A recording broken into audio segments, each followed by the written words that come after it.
I Won't Let Him by The Next Gamer. Published by Fanfiction. 2 days left. Today, KEL was restless. Really restless. Like the kind of restless one would feel after downing 7 cups of coffee in one sitting and being told to stand in the corner to think about life. This past week has flown by where KEL had basically done nothing but play video games by himself, play basketball by himself, and was practically doing nothing but hanging out by himself. It was starting to get really, really boring without any social interactions. Getting up from his bed, he scratched his head as he wondered to himself what he was going to do today in order to fix this restless feeling. It was already the afternoon, so there should still be daytime left to burn. Today was the middle of summer. The hot heat outside made it a perfect time to go do something fun and energetic, especially with some friends. If only he could find someone to do something fun with.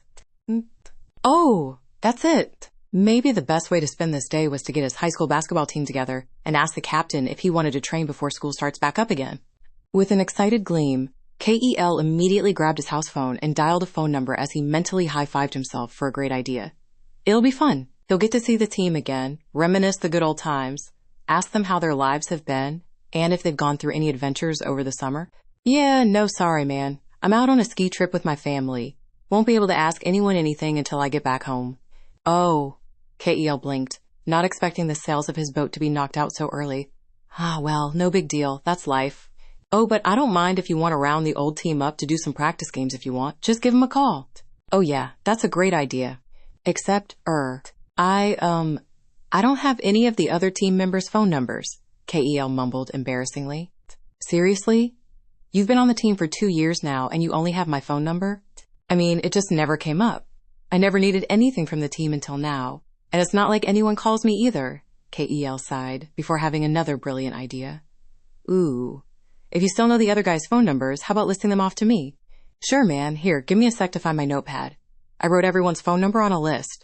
KEL patiently waited while kicking his feet, listening as his captain made rustling noises on the other end of the phone. He could hear a nervous mumble.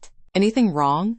KEL asked. No, not really. Well, Actually, yeah, I totally forgot to bring my notepad with me. KEL sighed. Seriously? Well, I wasn't expecting to actually need it during this trip. This vacation was supposed to be family-focused, you know? Sorry, man. Nah, it's cool, KEL reassured. I guess I'll just find something else to do in the meantime. Sure, man. Hope you have a nice summer. Yeah, you too. Hanging up the phone, KEL flopped right back into bed with a large groan. Well, that plan was a bust. What now? OOH. Maybe he could call JAY to see if he was available? The guy was captain of the football team at KEL's school, but with nothing to do until summer ends, maybe he might be free? Sorry, dude, can't hang out with you. My aunt's having a baby shower, and my family can't miss it. All right. Understandable. He remembered how much of a big deal it was for his parents when Sally was just born. Good for JAY. How about Chris? That ocean-loving girl surely must be free during the summer. You do realize I'm at a beach party at my old boarding school, right? As much as I'd like to hang out, I'm currently in the middle of a far-off island. Yeah, even KEL had to admit that was a stretch on his part. Obviously, the girl who loves water, beaches, and oceans would have made plans during the summer. Mincy, the cute girl in red glasses who makes amazing art. He asked for her phone number a couple of years back, and they've been in touch with each other for the most part. She definitely has to be free. I'm sorry, KEL, but I'm taking a tutorship abroad. I'm nowhere near close to faraway town to hang out. Again, I'm really sorry. Okay then. Then what about... Nope, getting treatment for surgery. Oh, how about asking... I take cram during the summer, man. What if he asked... Going on a date with my girlfriend in her hometown. Maybe he should reach out to... Dad dropped his wedding ring in the ocean in Puerto Rico. I mean, what are the chances that they'll be busy now if he asked... I am literally in outer space, fighting a space monster to save the world right now. Please call me back later. KEL did not call them back later, especially not after hearing a rather loud and ominous roar from the other end. Welp, that was literally the last person on his contact list. Sigh. Glancing at the clock in his room, he saw that he had somehow managed to waste an hour trying to find someone to hang out with. Man, he wasn't expecting daylight to burn so quickly. At this rate, he'll be stuck bored out of his mind the entire day. Well, there was still one person left he could call to see if he wanted to hang out. Dialing another phone number one last time, he waited for a moment as he hoped his call got through. Hello, KEL? He heard his big brother answer. Ah, man, it'd been a while since he actually heard Hiro's voice. It was pleasant to finally find an excuse to talk to him after all this time, especially since Hiro had only visited home once before 2 years ago. Hey, bro, how's it hangin'? K.E.L. greeted enthusiastically. Oh, well, it's hanging, I guess, Hiro responded absent-mindedly. Something you needed, K.E.L.? Nah, I'm just bored. I was trying to find someone to hang out with, but all my friends in high school are busy doing their own thing. So I decided, why not give my big brother a call? See what you've been up to, you know? Hang out with me a bit. Oh, right, The tone in Hiro's voice sounded both guilty and tired. Now's probably not a good time. Why, what's up? K.E.L. asked. Studying for finals. Gotta get through this semester with a good grade so that I can keep my scholarship going. Sorry, but I really do not have the time to talk to you today. Or for the next week, to be honest. Aw man, not even Hiro was free to just talk? Was K.E.L. seriously the only high school teenager on Earth with nothing better to do? He couldn't help but give a disappointed groan, unaware that he accidentally did it on the phone for Hiro to listen to. Hey, is everything all right? You don't sound like your usual whiny self. This seems more serious. Hiro couldn't help but ask in concern. Realizing the blunder he made, K.E.L. quickly reassured Hiro, "Oh, no, nothing's wrong, man. Sorry, didn't mean to bother you during your studying session. I've just been trying to find someone that's willing to hang out with me. I've been really bored this past week, you know? I totally get that you're busy, though, and that this is more important than trying to entertain your whiny little brother." With an embarrassed chuckle, K.E.L. told him, "Seriously, no worries. Good luck with your tests. I know you'll do just fine. Anyways, I'll stop bugging you now. Don't let me hold you back." Before he was about to turn off his phone, though, K.E.L. could hear Hiro give a contemplating hum. Hey, you know, Hiro suddenly proclaimed, after this, I could probably ask for a break and come home sometime around the end of this month. How does that sound to you? K.E.L. eyes widened in excitement. For real? You're going to come visit us at the end of this month? Sure, why not? It's been a while since I've visited anyway. I was starting to feel a little homesick.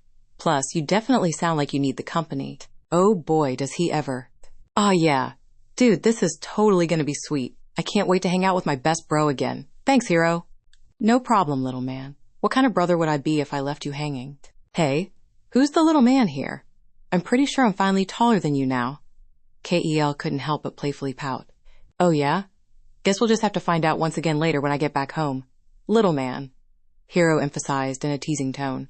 Oh ho ho, you are totally on. K.E.L. accepted the challenge to his honor with gusto. If it turns out I've gotten taller than you so owe me a pack of Orange Joes. Deal. Oh, and also, by the way, maybe keep this a secret from Mom and Dad. I think I'd rather make this a surprise visit. Hiro chuckled. Can I trust you to keep your mouth shut until the end of this month, K.E.L.? K.E.L. motioned, zipping his lips and throwing the zipper away. You know I can't see you, right? Since I'm on the phone. I know. Hiro chuckled again. I'll just take your silence as a yes then. Okay, but seriously though, I really need to get back to work. Sure thing, man. See you later. Yeah, see you soon. Ooh, man. This was totally going to be so sweet. It's been so long since Hiro came to visit since he started college.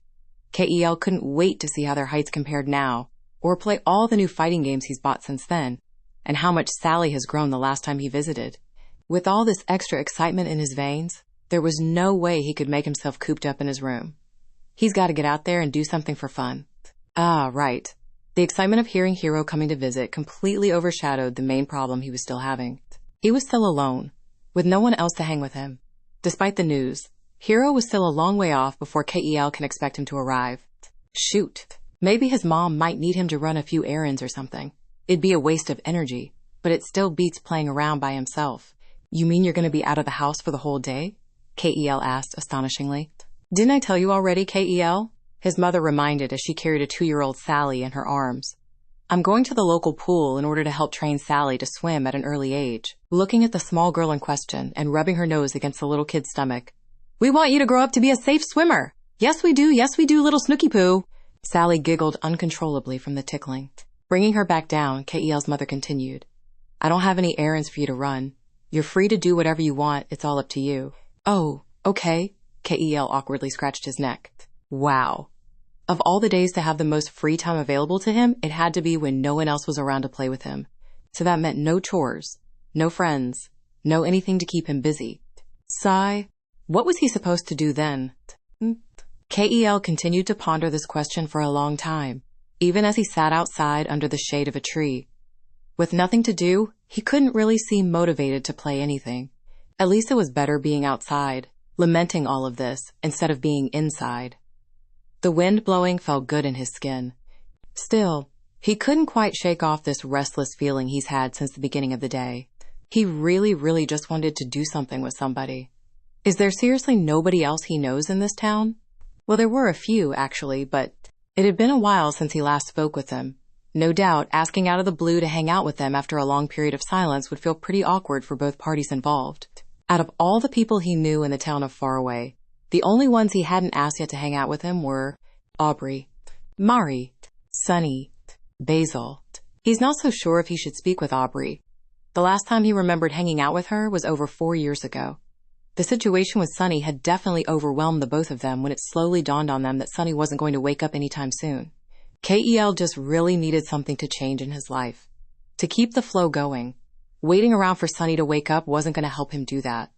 So he met up with other new people. Tried to extend his social circle to as many people as possible. Shame that he accidentally managed to lose contact with his old friend group as a consequence. He wouldn't say that he's changed all that much. KEL thought that he was still the same old KEL as he was 6 years ago. The years had definitely changed Aubrey and Mari, though.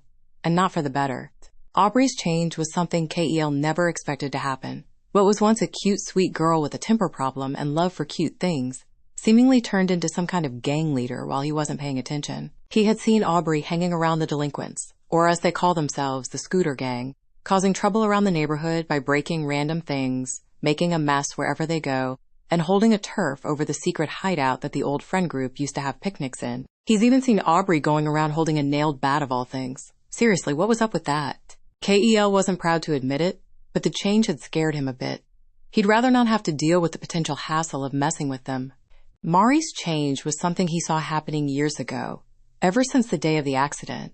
When the doctors told everyone that Sunny was going to be stuck in a coma for potentially the rest of his life, Mari hadn't been the same. She rarely talked to anyone anymore. Hell, he had rarely seen her even leave the house unless it was to go visit Sunny. In the beginning of it all, Mari was at least still on friendly terms with him, even if she became very quiet and lifeless. Ever since KEL stopped visiting Sunny, though, Mari started giving him the cold shoulder. One time, 2 years ago, he remembered seeing her out in the supermarket buying groceries. When he went to say hi and ask how she's been, Mari gave him the coldest glare before walking away without even speaking a word. When he told Hiro about it while he was visiting, Hiro went ahead to try to have a talk with her. Something must have gone wrong, though, because shortly after, Hiro came home saying that Mari had broken up with him. Poor guy. It was the first time KEL has ever seen her like that. Yet a part of him couldn't help but feel like it was definitely his fault. KEL was not the brightest bulb in the warehouse, but even he had some self-awareness that he must have done something wrong to get Mari to hate him. He just wasn't sure what, though. As much as he would like to visit Mari and try to patch things up with her, he wasn't sure he'd get very far. Every attempt he made to visit her house, Mari pointedly ignored him. Standing outside and knocking on her door every 5 minutes for an entire day didn't work either. If he tried to go to her now, it probably won't end up any different. Sunny? Well, the reasons why he couldn't ask Sunny to hang out with him were already obvious. KEL couldn't bring himself to visit him at the hospital either. Whenever KEL saw him, sleeping like that, never waking up, it brought an uncomfortable feeling inside him, one that he'd rather not confront at the moment. He just wasn't ready for it. Basil. Actually, it had been a while since he last really hung out with the flower boy. Out of all of his past friends, Basil actually seemed the most unchanged since Sunny's accident. KEL also knew that he and Basil didn't have any bad blood between them either, so he could totally just go visit his house if he wanted to. Yet there was a reason why KEL stopped hanging out with him, though, wasn't there? No. There was definitely a specific reason why. KEL just couldn't quite seem to remember. Was it about his grandma passing away 4 years ago? KEL remembered Basil asking him to leave him alone to grieve about it, and KEL respectively honored his wishes. He even remembered telling Basil that he would be there for him if Basil ever wanted to talk about it. Was that it? No, that wasn't it. It was a different reason why he stopped. His train of thought was interrupted when he saw a familiar car drive down the street before watching it slowly park right in front of his neighbor's house, also known as Sunny and Mari's house. He saw her getting out of the car with tired, dead eyes as she proceeded to open the trunk to carry her groceries in. It looked like she just bought a massive amount, considering she was having trouble carrying it all. A light bulb flashed in his head. This might be the perfect opportunity to make amends with Mari and get her to like him again. M-A-A-A-R-I-I-I-I-I-I-I-I-I-I. K.E.L. decided to shout out of the top of his lungs as he made a beeline towards her. Mari jumped with a startled expression as she heard her name being shouted in the distance, almost dropping her groceries. When she turned and saw K.E.L. running towards her, though, her expression deformed into an annoyed scowl before she quickly made her way into her house. "Hey, Mari, wait up!" K.E.L. called out. "Need some help carrying those?" Mari seemed to make a point to ignore him, even as she struggled to carry her bags with her. In her rush to avoid the speed demon that was K.E.L., though, her bad knee began acting up as she started stumbling forward. The weight of her hubris over carrying all these bags at once was nearly about to bite her, as she almost face-planted into the pavement. Fortunately or unfortunately, depending on whose perspective it was, K.E.L. caught up with her just in time to hold her back. "Whoa, almost took a nasty fall there. You gotta be more careful and take things slow next time," K.E.L. advised her with a friendly smile. Mari did not return the smile with her own. Instead, she glared at the boy before ignoring him and trudging along. When she eventually reached her door, she dropped her bags in order to fish out her house keys. It took her a bit to unlock her door, fumbling around as she attempted to rush through it as fast as she could in order to get away from the happy-go-lucky boy in her presence. Once she unlocked it, she took a deep breath and attempted to carry all of her bags at once. Her arms must have given out, though, as she struggled to carry it all this time, much to her annoyance. "You should let me help you carry some. You look like you're about to keel over at any second," K.E.L. offered. "I'm fine, K.E.L., Mari responded curtly. "Nonsense. Don't be stubborn, I insist." K.E.L. didn't bother to wait for her rejection, already grabbing half of the bags and inviting himself into her house. Mari could only give a resigned yet frustrated sigh. When K.E.L. entered the living room for the first time in years, he couldn't help but look around with a nostalgic smile. "Aw man, it's been so long since I last stepped foot in here. God, this place brings back so many memories." Turning around to grin at Mari, he continued, "Hey, remember when we all used to come here for sleepovers and spend all night watching movies and cartoons? The Captain Spaceboy trilogy was the best, wasn't it?" Heh. Mari didn't respond. She tiredly continued on to the kitchen as she opened the fridge and steadily started filling it with her bags of groceries. K.E.L. kept admirably looking around the house. "Man, this place still looks as clean and organized as ever. I'm so jealous. Ever since Hiro left for college, our room has started getting messier and messier by the day. I wish I could have been half as organized as you two were." Hearing the nickname of her ex-boyfriend, Mari once again gave a vicious glare at the offending boy, before taking a deep breath to calm down and ignore him again. Oof. Mentioning Hiro might be a touchy subject. As much as K.E.L. would love to know more about what happened between the two of them 2 years ago, it might be best to leave that conversation topic for another time. Deciding to keep the flow of conversation going, he went into the kitchen with Mari and opened up the bag in his hand to see what was inside. To his confusion, it was a bag filled completely with plastic boxes containing tofu. Like, nothing but boxes and boxes and boxes of the same brand of tofu. "Mari, is this all just tofu? How many boxes did you buy? Enough to outlast Fort Knox or something?" K.E.L. chuckled lightheartedly. When K.E.L. walked up behind Mari to see that, yes, she did indeed fill the fridge to the brim with nothing but tofu. K.E.L. blinked stupidly at the sight, even as Mari roughly grabbed the bags of tofu out of his hand while still completely ignoring him. "Blue, seriously?" Tofu was such a bland and weird meal. Sure, K.E.L. was always a picky eater, but he couldn't even imagine himself wanting to purposely eat tofu for a single meal, let alone making it the only thing he would have in his fridge. Is that even a healthy diet for someone? His mom always told him that eating tofu would be healthier than eating junk food, but he really doubted that eating nothing but tofu day in and day out would be a better alternative. At the very least, it would make every meal boring as heck. K.E.L. mumbled awkwardly. "I see you like tofu. That's pretty cool." K.E.L. honestly had no idea what else to say at this point. After Mari finished storing all of her tofu and set the fridge temperature to max freezing, she closed the door with a sigh before turning to K.E.L. "What do you want, K.E.L.? I don't have time for your nonsense." Ouch. Looks like she's still angry at him, even after all this time. Man, he wished he knew what he did to tick her off so badly, to the point where even Hiro became a casualty of it. K.E.L. was not a socially tactful person, he will admit. Even though he has no trouble making friends, he knows that he could be pretty oblivious to some of the more serious social cues in life. With a guilty expression, K.E.L. could only rub his arm as he awkwardly answered, "I mean, it's been a while since we last talked and hung out, you know? This is the first time I've seen you in months. The first time we ever actually talked in years, actually. I just want to catch up, see how you've been doing. Looking closely at her now that he had the chance to be up close, he realized that Mary seemed a lot more frail and pale than how he remembered her back then. Man, what happened to her? She used to be so full of life and cheery and stuff, but now she just looks half dead. Mari, never losing the edge in her voice or the cold stare in her eyes, scoffed. There's nothing to catch up on, Kel. If that's seriously all you needed, then don't bother asking. Now can you kindly leave my property? She was so cold towards him, too. If you had asked him 6 years ago if he could ever imagine Mari, the big sister of their old group, to ever act like this towards him, he would call you a loony. Even though he came here in order to patch things up with her, now he was just worried. Hey, no offense or anything, but have you been taking care of yourself these days? Kel couldn't help but ask out of concern. She rolled her eyes annoyedly. I'm fine. Will you please leave now? But you don't look so good. You're really skinny and pale. Maybe you should get some sunlight more often. That's none of your business, Kel.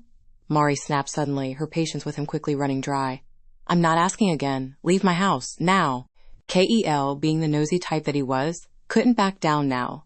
Not while one of his oldest friends seemed to be living an unhealthy lifestyle. I feel like it is my business, though. Kel spoke back, making it clear that he wasn't going to leave anytime soon. Come on, Mari. Be honest with me. This is the first time I've ever gotten to see you since forever. I'm worried. Why should I care? Mari shouted frustratedly. I've never seen you around for the past 4 years, Kel. Don't start pretending to worry about me now. But I'm not pretending. Kel felt hurt to hear that she thought of him that way. Did she really think Kel had stopped caring about her or something? You're one of my oldest friends since we were kids. Friends? Mari decided to laugh mockingly. Is that what we are? Friends? You really think that's true? Mari. Of course I do, Kel muttered sadly. Was all this anger and hatred his fault? He always thought he was trying his best to be the best friend that anyone could rely on. Did he fail to be that towards Mari? Mari frowned again, staring into his eyes as if she was desperately searching for a lie. Eventually, she looked away to hide her face and asked softly, If we really were friends, why did you stop coming to visit? Kel perked up at this, before immediately assuring her, What do you mean? I've been trying to visit all the time to make sure you were all right. But ever since 4 years ago, you wouldn't ever open the door for me whenever I knocked. Not me, Kel. Mari raised her voice again. Sonny. Why did you stop coming to visit Sonny? Oh, wasn't he your best friend? Mari turned up to look at him again, the light in her eyes flaring up as her expression became distraught and betrayed. He was always there for you when you needed him, wasn't he? He would always come out to play with you whenever you invited him. He had always been looking forward to seeing you every day. So why? Why won't you visit Sonny anymore? This was the reason why. Kel gulped nervously as he gave a guilty frown. He looked away from her, unable to find the backbone to make eye contact with her anymore. It's not that Kel didn't care about his friend anymore. Of course he cared. Of course Kel still missed him, even to this day. Kel would never forget the time he spent with Sonny and the bond they shared. But that was exactly the problem for him. All Kel could do whenever he visited Sonny at the hospital was remember him. That's all. They couldn't play together like they used to. They couldn't have conversations like they used to. It was hard to stay connected to someone when they never wake up. In a way, Kel could understand why Mari hated him now. It was pretty selfish of him to stop coming to visit Sonny anymore, but he seriously couldn't stand being around the shell of a person that he cared about. It hurt. Like a constant reminder of what once was might not ever be again. That was why Kel had to stop visiting, so that he could move on and make sure the world around him keeps spinning. Otherwise, he'd be left behind by everyone else. It hurt to remember, but he couldn't say that to her. Not to Mari's face. Not to the person who was still grieving over the loss of her little brother, after all these years. It would only make her feel hurt even more if she ever realized the selfish reason why he stopped. That's why Kel didn't say anything in response. All he could do was silently look at the floor. The light in Mari's eyes slowly died out as Kel refused to answer her question. Mari's expression turned back to the cold, hard look that she had moments before. Get out! And so Kel was stuck in the park, dribbling his basketball all by his lonesome. Back to square one. Lining up for the shot, Kel half-heartedly shot a ball at the hoop, putting no energy or concentration behind his throw. Surprise, surprise, nothing but air. Kel watched the ball bounce back down to the ground, but made no attempt to retrieve it. Sigh. Dang it, Kel. You really could have done a better job at handling that situation. Now Mari was more upset with him than ever before. Man, today is just not my day, Kel sighed depressingly. Now what was he gonna do? It wasn't like he could just tell anyone about what happened with him and Mari. Who would he even talk to about this anyway? He really wanted to know what Hiro's advice on this might be. He was usually always smarter than Kel in situations like these.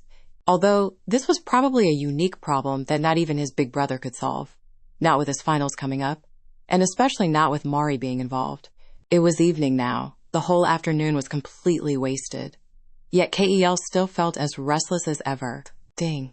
Meet up with the gang later at Gino's then, Aubrey? Yeah, totally. See you later, Kim. Don't eat all the taffy in a single night, Vance. Kel's ears perked up as he heard a familiar voice a distance across from the park. Far off away, he saw the familiar pink hair of another old friend from his childhood. She was waving goodbye at two others riding away in scooters. Aubrey and the scooter gang members. It seemed those three just exited the forest that led to where their old hangout spot used to be. Now that he thought about it, when was the last time Kel ever spoke to Aubrey? Ever since the accident with Sunny, Kel never really saw her around anymore, not even in school. They would both meet up occasionally sometimes back then when school was over. But once they went up a grade and got forced into different classes, they never really maintained contact anymore. It was around this time that Kel had been busy meeting other people and making new friends, though. So no doubt he must have been too busy to notice. When did she change from the old girl she used to be to the punk delinquent she was now? Kel had been curious about it for a while now, but never really had the guts or the opportunity to ever find out. Kel didn't really like violence or negative confrontation with people if he could help it. Unless it was to help someone in need, he'd rather avoid trouble like it was the plague. Seeing Aubrey carrying a nailed bat around and messing with the neighborhood as leader of the scooter gang deterred Kel from ever approaching her anymore. Aubrey never seemed to confront him either. From the few times they crossed paths with each other, it was almost like she was pretending not to even notice him. Seeing her now without her friends around, and it was also the rare day where she wasn't carrying her nailed bat in her hands, Kel suddenly felt confident enough to approach Aubrey again for the first time in forever. Even though they used to argue and fight a lot as kids, Kel still remembered that they used to get along great as friends. Maybe he might be able to rekindle that same kind of relationship even now. Hey, Aubrey! Kel decided to smile happily as he waved at the pink-haired girl. She was in the middle of stretching when she froze up at the sound of his voice. She turned around to see him running after her with a big, dumb, goofy grin that he was always known for. Aubrey, it's been a while. How have you been? Kel asked cheerfully enough. Aubrey, instead of greeting him, blankly stared at him for a moment, as if she didn't even recognize who was in front of her. Then without a word, immediately spun around and walked away. Kel tilted a bit from being ignored so bluntly, before shaking his stupor off and following after her. Hey, wait up! Kel called out. Don't you recognize me? It's me, Kel. I know who you are. I'm not blind, Aubrey stated matter-of-factly. Then why did you just turn around and ignore me? That was a bit rude, Kel pouted. Aubrey stopped walking as she turned around to face Kel again. Giving Kel a blank neutral stare, she asked, And why shouldn't I have done that? Were you expecting me to say hi back? Well, sort of, I guess. Kel shrugged, feeling a bit less confident in himself. What do you want, Kel? You're bothering me. Aubrey continued with her blunt attitude. Despite the blank stare she was giving to Kel, he couldn't help but feel just a little animosity behind that look. Geez, he was going 2 for 2 at making his old friends give him the stink eye. Today seriously wasn't his day, was it? Sorry, didn't mean to bother. Kel smiled apologetically. I just saw you standing around alone and decided to ask if we could maybe hang out. Why would you want to hang out with me? Don't you have your other friends to keep you busy? Kel could actually hear the bite hidden underneath that tone of hers. It was like she was accusing him of something. Do I need a reason to want to hang out with you? Kel asked. We haven't talked in 4 years, Kel. This is the first time you ever even spoke a word to me since we graduated middle school. Ihe, that was a good point. Right. Sorry about that. Kel chuckled nervously. None of my other friends are around right now to keep me company. Everyone is either busy with their own stuff, or on vacation, or studying during the summer, and I guess I got pretty lonely. When I saw you hanging around the park without your usual friends, I thought I might as well try to see if you were busy. After that, Aubrey gave a thoughtful look as she turned away. I see. So you only came to me because I was literally the last option you had left. Kel winced. Geez, don't say it like that.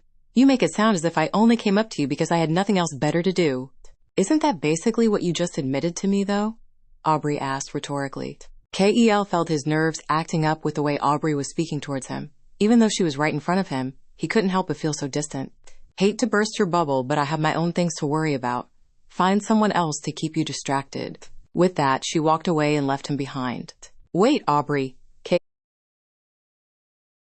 Kel reached out, only for her to ignore him and keep walking. Seriously? What the heck was Aubrey's deal? Why was she acting so aloof? Honestly, her acting this way towards him hurt even more than the cold, hateful glare that Mari gave him earlier. It was like the childhood friendship they used to have together never even happened for her. Was it Kel's fault that she was like this? He never did make the attempt to reach out to her after all these years. He wondered to himself if maybe he wasn't just a bad friend all along. The restless feeling inside Kel became more prominent than ever. Sigh. What was he supposed to do now? Kel, is that you? He didn't know how long he zoned out for. The moment he heard someone call his name, though, Kel snapped out of his and looked around. It is you! Right in front of him was the familiar blonde flower boy that had always hung out in their old friend group. Basil gave Kel a warm and friendly smile. How have you been, Kel? It's been such a long time since we talked, haven't we? Kel had to blink a few times to make sure he wasn't just imagining him. Basil's friendly attitude towards him counteracted the previous mood from a few minutes ago. It almost gave him a tonal whiplash. Hey, Basil? Kel mumbled a bit before shaking his head clear. Eventually, Kel was able to get himself to smile again as he properly greeted his old friend. It has been a while, hasn't it? Nice to see you again. Yeah, you too. Basil smiled happily. Wow, I can't believe it's been years now. I've seen you around school, but we never really had the chance to talk with each other since we had different periods from each other. Basil curiously eyed Kel up and down before stating, You've gotten taller. Kel couldn't help but give a prideful chuckle. You notice, have you? I've been forcing myself to drink milk every single day. That's good. I always know how much you dislike milk, so I'm glad to see you're still pushing yourself to overcome it. You know, you don't look bad yourself. You definitely grew a few feet taller than I remember you being, Kel complimented. Thanks. Hearing that from you is really good to hear. Basil chuckled embarrassingly as he looked away. There was a time a few years ago where I wasn't taking care of myself properly. I was worried it might have stunted my growth since I wasn't eating properly. Kel wondered what he meant before realizing. You're talking about when your grandma passed away? Despite the sad reminder, Basil gave Kel a soft smile. Yeah. That was definitely a dark time for Basil, if Kel remembered correctly. Basil practically locked himself away in his house for months. Almost like how Mari locked herself up after Sunny's accident. I'm really sorry about what happened, Basil. She was a real sweetheart, and I know you loved her a lot. Kel offered his condolences. Basil shook his head and continued to grin happily. Don't be. It wasn't your fault. She was just at that age, you know? I'm sure she's in a better place now. It's good to see that you managed to move on peacefully enough. Basil nodded. It was hard at first. She pretty much raised me my entire life. Knowing that she's gone really affected me. With a wistful smile, he looked up to the orange sky. I was really sad that she was gone. Even remembering the good times we spent together was enough to get me to break down. But then, eventually, I realized something. Turning back down to look at Kel again, he continued cheerfully. Even though remembering the memories we had together seem a little sad now, I should be happy that they even happened at all. If it hadn't been for my parents deciding to leave me with her, I would have never gotten to know and experience her love. That's why, instead of obsessing over the past, I should keep moving towards the future and make even more new memories along the way. Then once I eventually get to meet up with her again, I'll have tons of stories to tell her while I was still alive. Kel blinked astonishingly at the flower boy, surprised at how mature and grown up he seemed. It wasn't long ago that he remembered Basil being the crybaby of the group. Even when they first met, he had seemed so fragile and innocent. Like a simple touch could break him apart. Seeing him like this now, Kel felt really proud of him. The same kind of pride that an older brother would usually feel when they see their little brother all grown up. I'm sure wherever she is now, she's looking down on you with all the love and happiness in the world, Kel assured Basil, slapping his hand on his shoulder. Basil nodded happily. Yeah, she is. There was a brief moment of silence between them, as a moment of respect before Basil continued the conversation. Anyways, what are you doing out here by yourself? You were just standing around the park like a dead zombie. Oh, was I? Kel chuckled embarrassingly. Yeah, sorry, I guess I was getting lost in my own thoughts. Basil tilted his head curiously. That doesn't normally sound like you. You always seem to be the type that's always focused more on being in the now, you know? You're right. I guess it is pretty out of character for me. Kel mumbled awkwardly. Basil hummed curiously, before shrugging it off. Then, with an excited smile, Basil asked, "Hey, if you're not busy, do you want to spend some time together? It's been a long time. We should hang out and catch up with each other." Kel was surprised at the offer at first, before slowly growing excited himself. "Yeah, totally. I'd love to hang out with my old bud. I've actually been trying to find something to do with someone this whole day." "That's perfect then," Basil cheered happily. "So what do you want to do, Basil? Even though it's already evening, we still have time to burn, right?" Kel asked. Basil looked towards his wristwatch with a contemplative hum. "Let's see. They shouldn't be closed yet. We could still make it in time." "Ooh, where are we going?" Kel started jumping in place, the hype already building up inside him. "We heading over to Gino's for a quick bite? Or maybe you wanted to head to HOBBEEZ to buy some new gadgets? Ooh, maybe we could even head up to the arcade downtown and play some gun games." Basil couldn't help but chuckle at his friend's overexcitement, before correcting him. "Actually, I was planning to spend the rest of the evening visiting Sunny at the hospital." Kel immediately stopped bouncing. "You are?" Kel asked nervously. Oblivious to the sudden shift in attitude, Basil beamed with a radiant and innocent joy. "It's been so long since I brought anyone to come visit Sunny with me. I'm sure he'd be happy to know that we're still visiting him after all these years." Kel felt sweat dripping from his head. Ah, right. Kel remembered now. There was a specific reason why Kel stopped hanging out with Basil all those years ago. It only took him just now to figure it out. Basil would visit Sunny almost as often as Mari does. He practically had his own schedule revolving around getting as much free time as possible just to go visit Sunny. Shoot. Anyways, we should hurry on over. The sooner we get there, the longer we can talk to Sunny and talk to each other about how our lives have been. Basil gestured Kel to follow as he prepared to jog over to the hospital. He was stopped in place when Kel suddenly landed a rough hand on his shoulder. Actually, Basil, Kel nervously stuttered. I don't think I can visit Sunny right now." Basil seemed genuinely shocked and confused at this, as he turned around to ask, "Why not? I thought you said you were looking for someone to spend time with today." Kel wondered to himself how he was going to get out of this one. If Kel had already screwed up his friendship between two of his other childhood friends already,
Uh, a, actually, Basil, Kel nervously stuttered.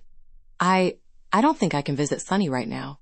Basil seemed genuinely shocked and confused at this, as he turned around to ask, why not? I thought you said you were looking for someone to spend time with today. Kel wondered to himself how he was going to get out of this one. If Kel had already screwed up his friendship between two of his other childhood friends already, he wasn't sure if he could mentally take on the fact that he might have to screw up another just because he was too scared to visit Sunny. Would Basil hate him like Mari if Kel just admitted the truth? That he couldn't see Sunny because he didn't want to be reminded of a past that couldn't be brought back? Kel remembered how close Basil and Sunny were back in the day. They pretty much followed each other around like a pair of overexcited puppies each time the other visited them. He didn't want to lose Basil as a friend too. But a part of him still wasn't ready to face seeing Sunny again. He just wasn't mentally prepared for it. What was he going to do? What was he going to say? How was he going to make it so that he could get out of this without hurting Basil's feelings? It seemed Kel took too long to respond, as Basil seemed to notice the odd behavior Kel was displaying. Basil put his own hand on Kel's shoulder as he gently asked, Kel, are you okay? Kel couldn't respond. After a moment of silence, Basil seemed to figure out the situation himself as he nodded understandingly. I think I get it. Kel, you can't see Sunny right now because it hurts, right? Kel looked up at Basil in shock. He didn't expect the blonde boy to figure it out so quickly. With a sad smile, Basil reassured Kel. I get it. I do, seriously. You're not ready to face him yet. It hurts just to see him like this, knowing you can't do anything except wish and pray that he'll eventually come back. Even then, it doesn't ever feel like it's enough. That's right. Kel nodded, a big part of his heart feeling majorly relieved at Basil's understanding. How did you know? You're not the only one that feels like this. Trust me, you're not alone. Basil smiled softly. If you don't feel like you're ready to see him again, then you don't have to feel pressured to visit. I'm sure Sunny would understand. He'd never want to make his friends uncomfortable just for his expense. Sunny is nice like that. Kel smiled back, a huge weight being lifted off his shoulders. Man, he had been so scared too that Basil would start judging him. He should have known that the flower boy would be kind-hearted enough to know what he was going through. Rubbing his face, Kel gave a relieved sigh. Thank you, Basil. You have no idea how much it means to me to know that you totally get me. I was so worried that you'd... That I'd what? Basil asked with genuine curiosity. Kel swiped down his face before looking away sadly. I was worried that you'd hate me too. Just like Mari. Because I stopped visiting Sunny. I met up with her today and she was really upset that I never visited him anymore like I used to. Kel felt Basil's grip on his shoulder tighten a bit. Kel looked up to see the rare sight of Basil actually looking annoyed at something. No, not even annoyed. He looked bitter. It was not a face that suited Basil, counteracting with his usually innocent charm. As quickly as it came, though, Basil switched back to a kind smile as he reassured Kel. Don't listen to whatever Mari has to say about Sunny, okay? She never got over what happened to him. Mari is too busy in her own world grieving over Sunny to understand how anyone else feels about the situation. Just because her own method of coping is different, it doesn't mean yours is any less validated. Once again, for like the 5th time tonight, Kel had to blink in astonishment at how amazingly mature Basil was acting. It was like he knew all the right things to say to make Kel feel better. No, for real, who was this guy and what did he do to the real Basil? All that matters is that, when Sunny wakes up one day, you'll welcome him back with open arms and treat him the same way you've always treated him.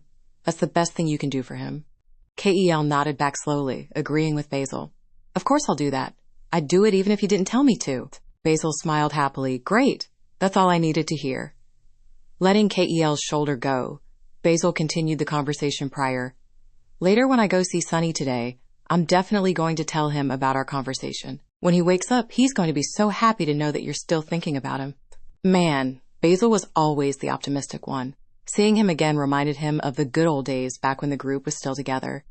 Even despite often being weak and fragile, Basil never once became pessimistic. He always looked at the brighter side of things, even when the situation went against his favor. Kel was a little jealous that Basil never let that part of him die, even 6 years later. Hey, Basil, Kel started. Yes, Basil responded. I gotta ask you, how is it that you're so confident that Sunny will wake up? It was a terrible question to ask, now that he thought about it, but it was one that Kel really wanted to know the answer to. To understand how Basil could be so optimistic in such a dire situation. I'm not, actually, Basil admitted honestly. With an embarrassing chuckle, Basil continued, "A part of me is scared that Sonny might never wake up. It's something that's always been nagging me in the back of my head." Slowly shaking his head, he went on, "But that won't stop me from believing that he'll wake up. It's the reason why I keep visiting him whenever I get free time on my hands. Sonny is a good person, you know? I know for a fact that he would never leave any of us behind. Not on purpose." Basil looked up at the sky once more. Kel followed suit, looking up as well, as if Sonny was going to be up there somehow. "Whenever he's ready, maybe it's sometime soon, maybe not.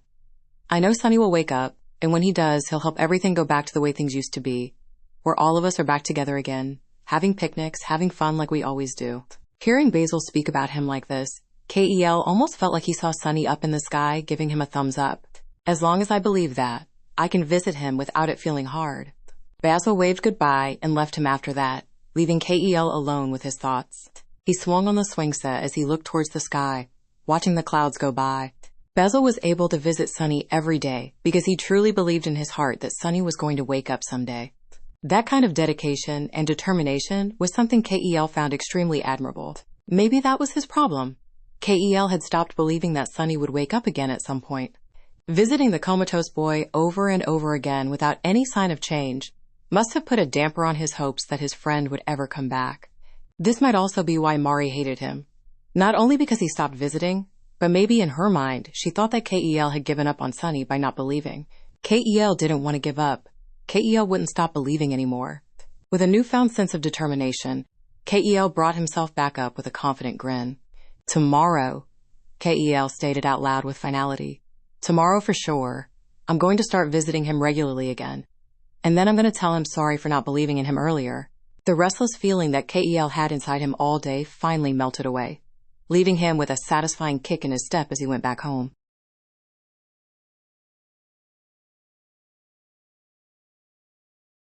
I Won't Let Him by The Next Gamer. Published by Fanfiction. One day left. Aubrey didn't know what possessed her to pull out the photo album again after all this time. Maybe it was from seeing Kel earlier yesterday. Maybe it was because she looked at the calendar and remembered that Sonny's birthday was about to come up tomorrow. Maybe it was because she just wanted to make sure the photo album was still safe and intact. Maybe it was all three reasons combined. Who knows? Certainly not her. Still, when she pulled the photo album out from underneath the lockbox under her bed, she felt compelled to at least go through the memories one more time. Sitting there in her room, in the attic of her house, she perused through the old memories of 8 years ago at her desk. It'd been a while since she took the time to go through this again. When was the last time she actually opened this ever since Basil gave it to her for safekeeping? Maybe 2-ish years now? Huh, that long? She'd have to apologize to Basil later about this then, if the topic ever came up. She definitely wasn't giving it the loving treatment that Basil would have if he was still holding on to it. Flipping to the last page of the album, she gave a depressed sigh as her eyes fell to the very last photo of the book. 9:20 seconds. After some begging, Sonny came to join Mari for recital practice. Hee. They're still working out some stuff, but they already sound so amazing. I know they're going to be great. Go, Mari. Go, Sonny. You can do it. The photo of Sonny and Mari practicing for their recital 6 years ago, back when he was still awake. The last photo Basil ever took of Sonny being awake. She gently closed the photo album and leaned back in her chair, staring aimlessly up at her roof. Things changed so much after all these years. Ever since Sonny became comatose, nothing had been the same. At first, it was small, barely noticeable changes. When they still had hope that Sonny would wake up sometime soon, her old friend group was still closely knit together. She made the effort to hang out with Basil and Kel at school. She did her best to wait patiently for Hiro to make time for her. She earnestly gave her best effort to try to spend time with Mari. But when Sonny didn't wake up, and Hiro moved on to go to college, it dawned on all of them that maybe things wouldn't go back to the way things were. Kel probably realized this first when he suddenly stopped joining them to visit Sonny. Did his best to avoid the topic too until he eventually stopped talking to her and moved on to be with other friends. As much as she hated Kel for that, she only just realized how she actually did the same. So she was no better than him. What a hypocrite she was to act all high and mighty and ignore him yesterday when he reached out to her for the first time in years. Whatever. Piece of shit still deserved it. When Kel left, it started being only Mari and Aubrey visiting Sonny together. Basil would actually visit at different hours for some reason, so that was why she saw less of him during this point. Aubrey tried. She really tried to keep herself together. But seeing her best friend on that bed, over and over and over, again and again and again, with no signs of change or waking up for 2 years. She couldn't take it anymore. She had to stop visiting, or else she'd literally go insane. And Mari, well, she loved the poor girl, but Aubrey didn't really want to go see Mari either ever since. She knew that Mari would just ask Aubrey to go visit Sunny again. Mari never wanted to do anything else. She never wanted to go outside and play. She never wanted to do sleepovers. She never did anything else. All she ever did was visit Sunny, and then stay locked up in her house when she couldn't. Looking into her bedroom mirror, she absent-mindedly twirled a finger around her pink hair. She wondered if Mari ever remembered the promise they made to dye their hair together. Aubrey was pink, and Mari was supposed to be purple. No, Mari probably forgot all about her at this point in life. Sunny was the only thing that mattered in her mind now. Aubrey ran her fingers through her hair, her mood dampened from thinking about how much Mari had changed from the sweet older girl she used to be to the lonely hermit she was now. Then her eyes were drawn in by a picture frame next to her bed. A photo of her and her friend Kim, posing together after Aubrey just got her hair dyed. Seeing that brought a smile to her face as she remembered how they first met. 4 years ago, she had run away from the hospital to get away from Sunny, didn't she? She was crying, and she didn't want to make a scene. She didn't want to go back home, so she essentially decided to cry her heart out in the playground. It was around this time where she truly felt alone. Nobody to talk to, nobody to comfort her, nobody to tell her that it would be okay. Hero chose to go to college. KEL had abandoned her and made other friends as replacements. Basil just lost his grandmother and wouldn't come out of his house. Mari was unapproachable ever since she lost her little brother. Sunny was gone. Just gone. And who knows when he'll ever be back, if he'll ever come back at all. Aubrey was truly and utterly alone. When she realized this, she cried harder than she ever had before. Until, hey, why are you crying? Kim showed up in her life 4 years ago. Is this really a good idea? Aubrey asked apprehensively as she held onto the wooden baseball bat that Kim just handed to her. They were in a junkyard somewhere in Faraway. Kim was lining up random pieces of garbage in a straight line. Trust me, this is definitely going to help. I've done this countless times before, and I felt better after each time, Kim reassured excitedly. Aubrey remained unconvinced, both uncomfortable from the situation Kim placed her in, and also by the horrible smell. My mom always tells me that being sad about something is only because you don't have any control over what's going on in your life. But being sad is unproductive and is only going to make things worse. So instead of lazing about, you should try to get yourself mad instead. Like, really angry. Then all that pent-up energy could be used for something more productive and useful, Kim explained. It makes you feel like you have control over your life again. Where did your mom learn about that? From her anger management group or something? Kim casually waved off. That's not the point, though. The point is that, after some creative thinking on my end, I managed to figure out how to put her advice into practical use, and eventually found out about this place here. Kim organized the last pile of junk she could scrounge up and placed it alongside the rest of the other piles of garbage.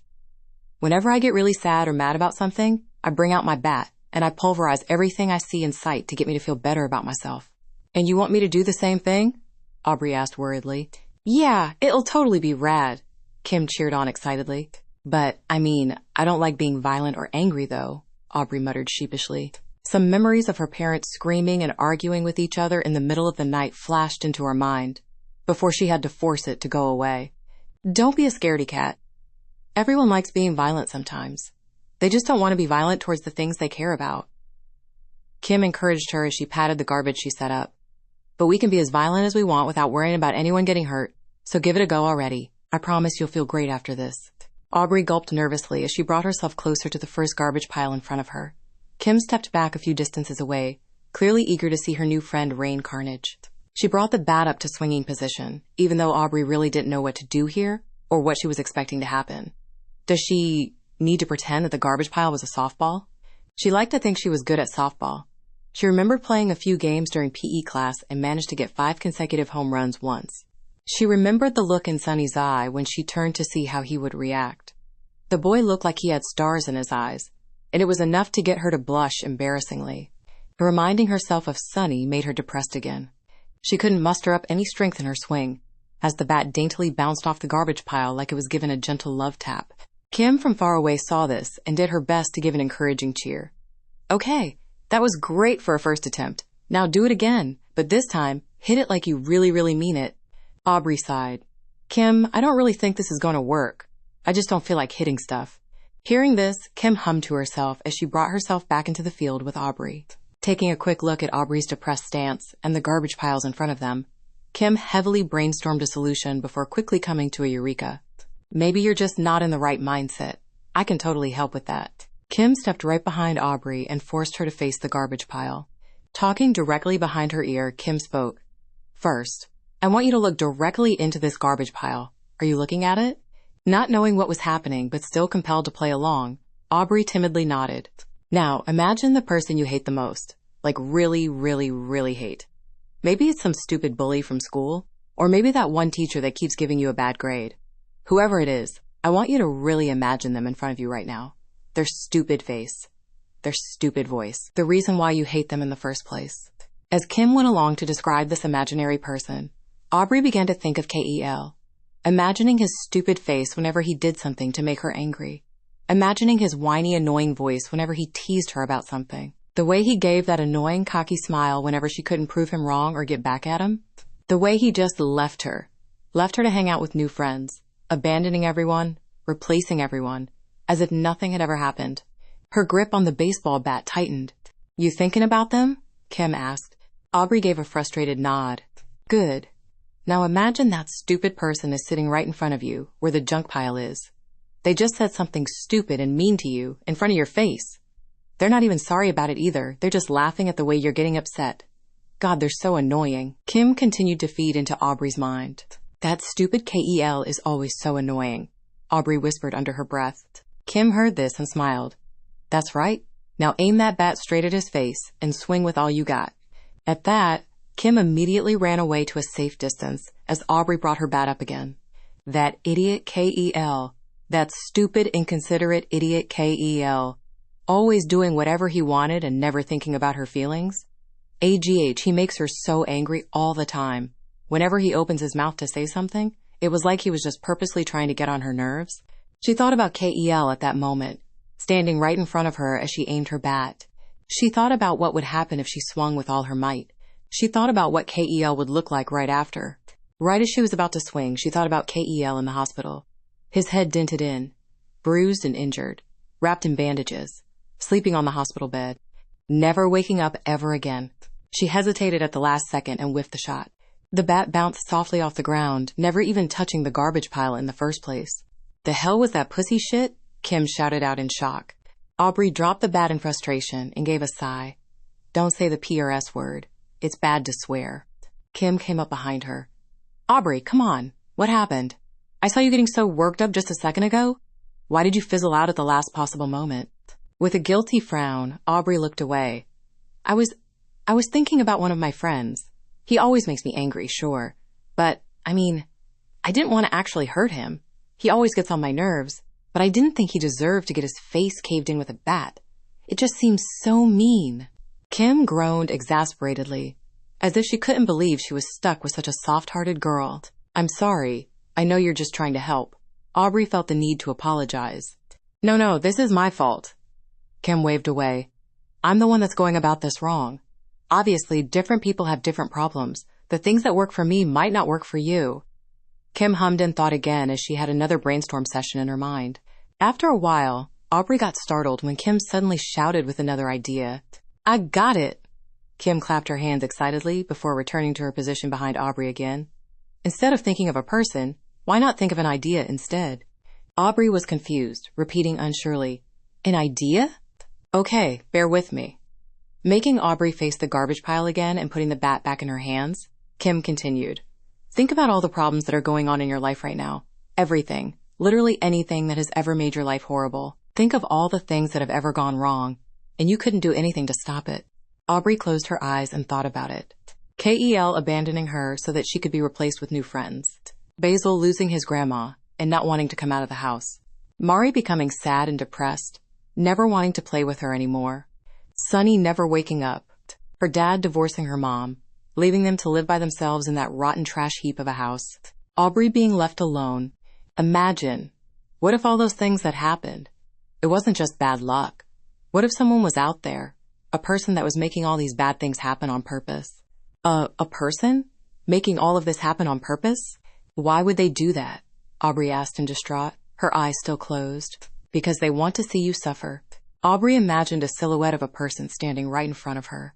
They did all of that because they wanted to see you cry. No features, no descriptions, no face, just a shadow of a person. They want to ruin your life. They want to make you sad. They're the reason why you can't ever be happy anymore. Kim kept going. But why? Why me? Aubrey trembled, gripping tightly onto her bat. Why, my friends? Because they thought it would be funny. Kim continued, standing back a bit as she noticed Aubrey shivering in place. They could have chosen anyone else in the world to do this too, but instead they decided to do it to you because they were bored. They just wanted to screw with you, screw with your life, never leave you alone, because they just love making you cry and suffer. Aubrey could see the malicious smile on the shadow's face, like it was mocking her. I hate you, Aubrey muttered. They don't care. They love watching you get upset. They love following you around and making your life a living hell. The smile became more evil and malicious as Aubrey kept imagining it. Leave me alone. Aubrey was practically seething at this point. What are you going to do if they don't? They know you're not going to do anything to them. They can do whatever they want. I never did anything to you to deserve this, Aubrey almost sobbed out. She could almost hear the shadow in front of her laughing at her face. They don't care. It's fun, Kim continued. And they'll keep doing it, again and again, forever. Aubrey imagined the shadow, ruining her life. She imagined the shadow standing behind Kel, whispering fake rumors about her in order to convince him to leave. She imagined the shadow being the reason why Basil's grandmother died, forcing him to stay inside his house. She imagined the shadow bullying Mari, mocking her for losing her little brother. Aubrey imagined this shadow following her for almost her entire life, being the sole reason why her dad lost his job, why they had to move away from her old town and lived in that stupid trash heap of a house, why her parents kept arguing and never stopped, why her dad divorced her mom and abandoned them. Aubrey imagined that this shadow was the reason why she was all alone. Aubrey imagined the shadow attacking Sonny by pushing him down the stairs. The shadow grinned at her, as if confirming this was all true.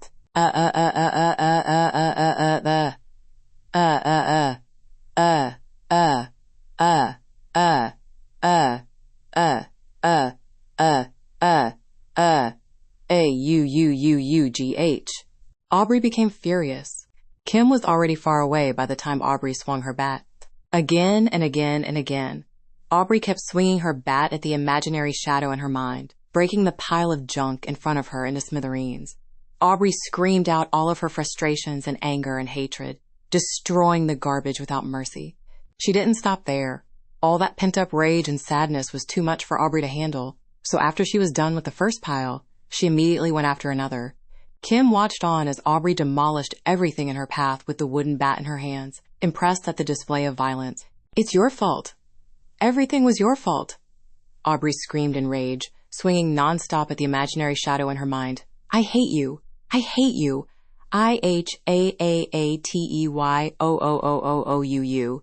Kim continued to let Aubrey throw her tantrum for as long as she needed, even when all the piles of trash she set up became nothing more than rubble and broken glass. Even as the evening turned dark. Even as there was nothing left in sight for Aubrey to break anymore. With one last final swing of the last unbroken bottle at her feet, Aubrey screamed at the top of her lungs, the last bit of her frustrations to the night sky and the moon above. After that, Aubrey finally gained control of herself as she started gasping heavily. Dropping the bat and falling to her knees, Aubrey continued to suck in as much air as possible as her stamina was completely drained out. Seeing that she was done, Kim slowly walked up to the girl and crouched right beside her. So, how does it feel? Kim asked knowingly. Although Aubrey knew that her problems weren't solved, and that the imaginary shadow she made up wasn't real, she said hoarsely, good.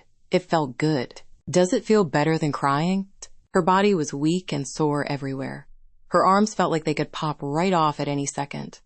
Her lungs were on fire. Her heart was working overtime, beating heavily in her chest like a steam-powered train engine.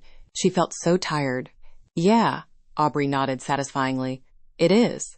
Kim stayed with Aubrey until she felt all better. They continued hanging out in the junkyard under the night sky, even when it became WAAAY past their usual bedtime. Aubrey, now having since calmed down, gratefully handed Kim back the bat. Thanks, Kim. I really do feel a lot better now. Kim glanced at the bat a bit before turning away. Keep it. It's yours. What? Aubrey asked with a bit of surprise. Are you sure? Yeah, dude. Kim nodded. Honestly, I rarely ever use that bat anymore anyway. You might find better use out of it than I ever could. Aubrey looked down at the bat in her hands. But I feel bad just taking it from you. Nah, don't think like that. Kim waved away before smiling. Think of it as a gift. Proof that you and I are friends now. Friends? Aubrey asked hesitantly, as if the word was alien to her. Duh, of course. Kim chuckled. After what we went through today, we now share a bond that nobody else could ever have. A friend? She had felt like she was alone for so long, and now she had a friend again. She could feel tears swelling up in her eyes for some reason. Unlike before, they weren't sad tears, though. Clutching the bat closely to her chest, Aubrey whispered softly, "Thank you." Aubrey still had that bat, now that she thought about it. Standing up from her seat, she went over to the closet in her room and opened it up. Inside was a small collection of her clothes, random knickknacks of her childhood, and most importantly, a broken bat that was split in half, tucked away in the corner. Yep, there it was. The same bat that Kim gave her all those years ago. Broke it during her first fight with a rival gang from the neighboring town. Kim ended up buying her a new bat to commemorate Aubrey's promotion as the unchallenged leader of the newly formed scooter gang. Oh man, those were the days. Aubrey definitely didn't start out as a delinquent when she first began hanging around Kim. No, Kim was absolutely a bad influence on her. She had to laugh at an old memory of back when she committed her first crime. Aubrey had decided on a whim to want to get her hair dyed pink, but she didn't have the money to afford it. Lamenting this situation to her friend one day, the side-shaved girl had this brilliant idea to steal it from the local Other Mart. You want to steal it? But isn't stealing bad? Nah, dude. OTHERMART is a huge multi-conglomerate corporation owned by a bunch of evil rich fat cats. We're not stealing from innocent people. We're just stealing some hair dye from some soulless rich douchebags who could easily afford replacing it anyway. Aubrey definitely inherited a lot of her rebellious personality from Kim. That day, Aubrey had to act as a distraction by purposely bumping into a large pile of makeup boxes on display and crying about it when the employees showed up to check on her. Her acting skills weren't bad, as she actually managed to make some tears appear while apologizing about how clumsy she was and how she didn't mean to make a mess. While the employees were eating her act all up, Kim had ample time to steal what they came for and made out like a bandit. Right after she finished dyeing her hair, the first thing they did to celebrate was to take a picture to commemorate their first successful heist together. It was actually the day right after that one did Kim introduce her to her other friends. Back before they called themselves the Scooter Gang, they mostly just knew themselves as the Hooligans. Mostly because they loitered around far away, doing nothing but whatever that seems fun. Despite her initial worries, they all seemed pretty accepting about her joining the group. Vance was Kim's older brother, so of course, she already had his approval. It just had to be earned by bribing him with a piece of taffy. Kim and Vance were strangely obsessive about their sweet tooths. Michael acted snobby at first. She refuses to acknowledge his preferred name, and even tried to flirt with her despite being obviously shorter and younger. After a bit of bullying from Kim, though, Michael quickly changed his tune and graciously accepted her with open arms. Angel wasn't that hard to convince either, since he agrees to whatever Mikhail says. For some reason, he treats the blonde-wigged boy with the respect and loyalty deserving of an idol. It was creepy, but she learned to get used to it. Charlie was a bit of an enigma for her at first. She was so intimidatingly large and silent, Aubrey didn't know what to make of her. She actually thought Charlie was a boy at first, before Angel corrected her.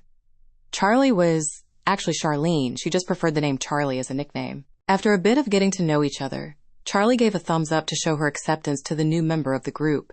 This was going to be her new group of friends for the next 4 years of her life. Even though they didn't always get along, Aubrey couldn't help but feel like they were her family.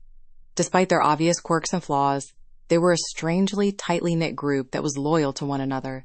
She never would have thought that, just a few months later, she'd end up being unanimously voted as leader of their gang.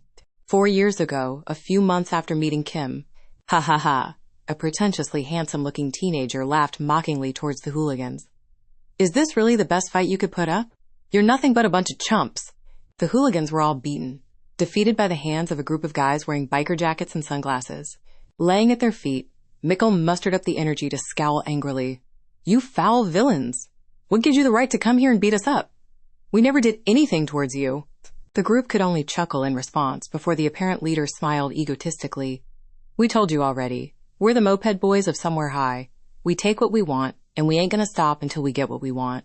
Leering down on the blonde-wigged boy, the leader sneered. And we told yous that we was going to take FARAWAY's park for ourselves.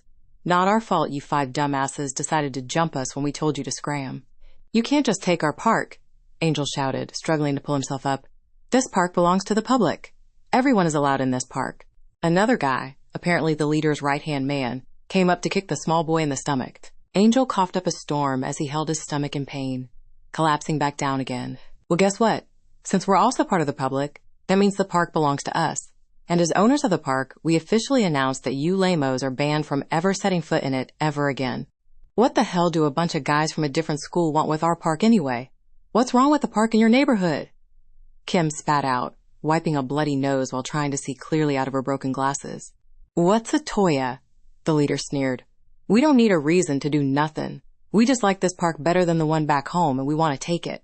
You're not going to get away with this, bastards. Vance groaned, nursing a bruise on his leg. Oh yeah? And who'd be stopping us? The cops? At this, the entire group proceeded to laugh mockingly. The cops don't care about a bunch of kids. And even if they do, we'll already be skedaddling out of here before anyone gets caught. Face it, dweebs. You guys ain't nothing. The sub-leader taunted. Now get out of our park before we start getting really angry. The hooligans felt a deep pit of shame in their stomachs as they realized they wouldn't be able to retaliate anytime soon.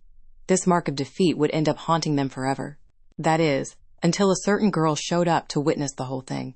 As she walked into the park, one by one, everyone started noticing the pink-haired girl just casually strolling into the fray as if it was all a part of the scenery. The leader of the gang's eyes lit up, already taken in a trance. Ooh, hello, Tilda! Who do we have here? You, who's this pretty little dame? One of the other gang members called out, with others whistling. Huh, Aubrey didn't realize she'd have that kind of reaction on guys. Mari had always told her that she was cute, and so did Basil often enough. She didn't really think it'd ever come to use in a situation like this, though. Aubrey, don't. There are too many of them, Kim warned, her face still covered to stop her bleeding nose. Aubrey, huh? The gang leader repeated to himself before giving a smug smile. A pretty name for a pretty girl. So, what are you doing around here? Don't tell me you're actually friends with these bozos on the floor, eh? As Aubrey got closer to the gang leader, she began sizing him up. Seeing this, the leader started flexing. Like what you see. Can't blame ya. After studying him for a while, Aubrey dropped her bat on the ground and got even closer to him. Intimately close. Aubrey had a sweet smile on her face as she got face to face with the gang leader and began wrapping her arms around his neck. This was actually enough to get the gang leader to start blushing nervously. The gang members behind started whispering scandalously, wondering what was going on. Why, you're getting pretty touchy there, G-girlie, the gang leader stuttered. The hooligans had absolutely no idea how to react to what was happening, too shocked to even react properly. Aubrey tilted her head in a cutesy manner. You put up a decent act, but when it comes down to it, you're all talk. Aren't ya? Wha. The gang leader could barely get the word out before he suddenly saw stars. Aubrey had reared her head back and suddenly slammed it right into the guy's nose, launching him back a few feet away. Instant knockout. Aubrey bent down to grab her baseball bat, as everyone went speechless. It took them a moment to process what just happened, before one of them shouted out, "Boss!" The sub-leader finally wrapped his head around the fact that their leader was down, before coming up to her with violent intentions. You got a lot of nerve taking down our boss, you little twerp. Aubrey didn't respond verbally, instead choosing to knock his teeth out by swinging her bat into his face. Fack. Ma mouth. She hit ma mouth. The guy sprawled back, blood gushing out of his mouth. He spent the next few moments rolling around in pain before begging, Someone, get me a mirror. I need a mirror. I can't ASKX Judy out if I'm ugly. All the other gang members recoiled in fear and shock at how easily both of their leaders went down so quickly. Aubrey brought their attention back by slamming her bat to the ground, causing it to make a loud crack as it began splintering in half. Pointing the nearly broken bat at them, Aubrey coldly asked, Anyone else wants a piece of this pretty-looking dame? Nobody jumped at the opportunity. Everyone stayed silent, except their sub-leader, who was still rolling around on the floor in agony. No? Aubrey asked with a tilt of her head. Then, with the meanest glare she could muster, she screamed, Then get out of here!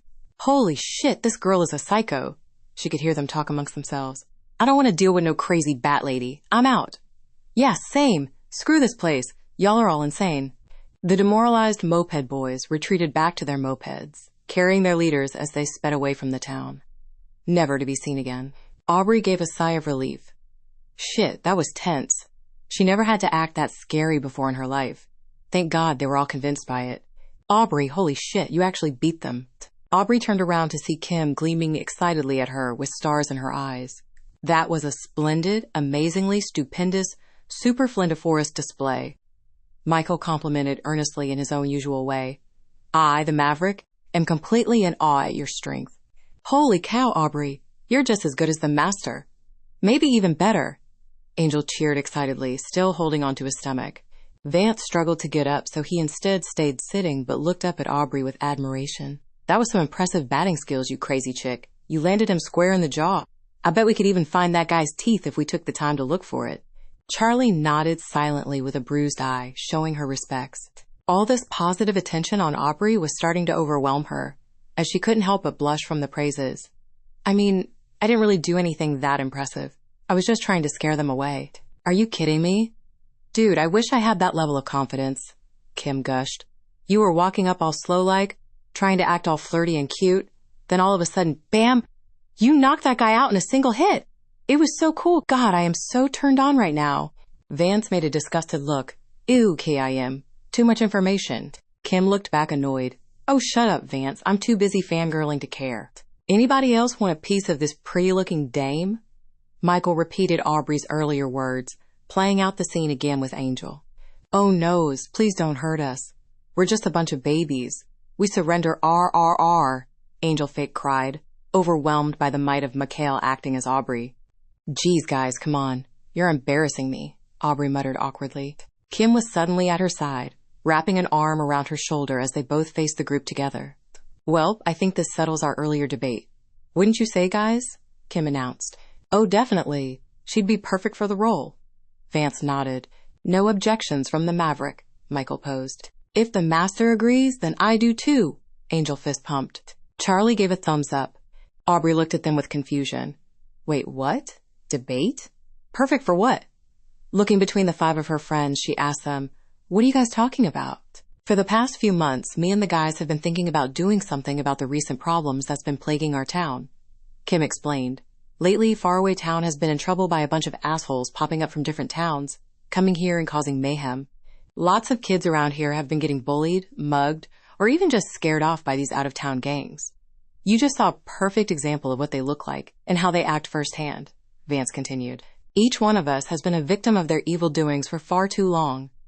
That is why I, the Maverick, alongside the others here, have decided to form a vigilante group in order to stop their evil doings once and for all. Yeah, we're sick and tired of having to deal with these jerks coming into our town like they own the place, Angel added. The stupid police won't do anything serious about them since they're just kids, but they're causing serious damage to everyone we care about. One of them pushed my mom down the sidewalk while she was on her way to get her meds, Charlie solemnly stated. Kim continued on. We're not called the Hooligans because we're just a random group of friends that are trying to be special. We call ourselves that because we're trying to be our own gang to build up a reputation. This way, we can protect the town by making the other gangs start to fear us, leaving Faraway alone. It's been a downhill battle so far, Vance sighed. We've never managed to be a serious threat to any of these jerks, so none of them ever take us seriously. Vance pointed to the bruises and injuries on his body. And as you can see, we're not doing too well with the job of protecting either. If it wasn't for those villains catching me off guard, the Maverick would have totally PWNED those losers, Michael lamented, nursing his wounds. Alas, what we make up for in numbers and strength, we still find ourselves lacking proper leadership and coordination skills. So for the past few days, we've been thinking about rebranding ourselves with a different gang name, one that people can hear about on the streets and take it seriously, Kim further explained. But we've been holding off on that until we could find someone that could properly lead us, which is where we decided that you come in. Vance finally managed to get himself to stand up, walking up to the other side of Aubrey and slapping a hand on her back. Aubrey, still confused by the sudden info dumping, had her eyes bug out as she incredulously asked, Wait, what? Me? What about me? As much as I, the Maverick, hate to admit it, Michael started off with a dejected sigh. I possess none of the qualities that would make for a great leader. In a role of a typical Shonen Jump manga, I would fit better as the lancer of the group, or as the main protagonist's destined rival who also works together with him against the final villain of the series. Ignoring my call, Kim admitted sheepishly, Yeah, it sucks to say, but we have absolutely no idea what we're doing. which is why we think you'd make a perfect fit as our brand new leader. Aubrey, now that she was slowly caught up with the situation but still overwhelmed, pulled herself out of Kim's grasp and stepped back a bit. Hold on, guys. Look, I get what you guys are doing, and I honestly think it's pretty cool. But are you seriously suggesting that I should be your new leader? Aubrey asked nervously.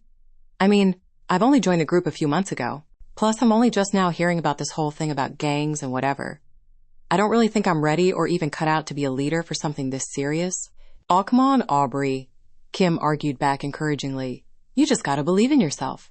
We saw firsthand how cool you are. There's no way you can't not be our leader. As much as a low bar we represent, you are clearly the better fighter in our group. We'd rather have someone like that at least teach us how to fight better, at the very least. Vance joined in too. Don't be intimidated by the fact that you're the newest member of the group. None of us have been doing this for too long either. In fact, the hooligans have only been around for a month before you joined us, Angel reassured. Man, we really need to change that name. Michael sighed. I've been against it from the start. It just doesn't sound as cool as any of my ideas, like the BLACKSTARS, or maybe GHOSTRAIDERS, or even something like the Mavericks. Kim continued. Seriously, Aubrey? At least consider it? Every fight we've ever engaged in, we've never won even once. But then all it took for us to turn the tables on those moped guys was for you to show up and teach those guys who's boss. I really think you being our leader would turn out for the better. Aubrey looked at all of her friends as they all gazed upon her with pleading, desperate eyes.